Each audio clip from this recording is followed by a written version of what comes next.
ঢাকা থেকে এত কাছে যে এত সুন্দর একটা জায়গা থাকতে পারে, একদম গ্রামের ফিল আমরা পাবো সেটা আসলে আমরা বুঝতেই পারিনি।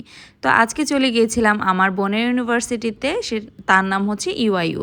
তো এইখান থেকে রিক্সাতে করেই আমরা চলে যাচ্ছিলাম সেই সুন্দর জায়গা। সেই সুন্দর জায়গাটির নাম হচ্ছে 30 ফিট। তো এইখানে প্রথমবার এসেছিলাম। Just look at the view. এইখানে আসার পর কে বলবে যে এটা ঢাকা শহর? এটাকে কি একদমই ঢাকা শহরের মতো লাগছে বলেন? আমরা তো এই জায়গাটায় বসেছিলাম এবং এত ভালো লাগছিল, আমার তো আসতেই ইচ্ছা করছিল না।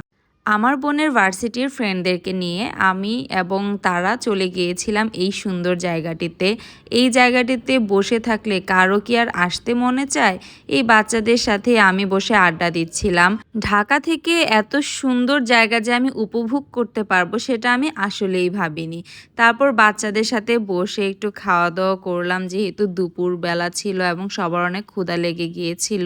ঢাকা থেকে কাছে যে এত সুন্দর জায়গা সেটা আসলে আমি না গেলে বুঝতেই পারতাম না। তার ওপর ওয়েদার তো ছিলই। আমরা সেখানে রংধনু দেখেছি। আজকে সারাদিন ছিল একদমই বৃষ্টির দিন, কিন্তু বৃষ্টির দিন যে এত মজার হতে পারে সেটা আসলে আজকে যদি ঘুরতে না যেতাম তাহলে বুঝতেই পারতাম না। তো আমরা ক্যান্টনমেন্টে চলে এসেছি। তো ক্যান্টনমেন্টের রাস্তা তো অবশ্যই অনেক সুন্দর। তারপর আমরা দুই বোন গল্প করতে করতে বাসায় চলে যাচ্ছি।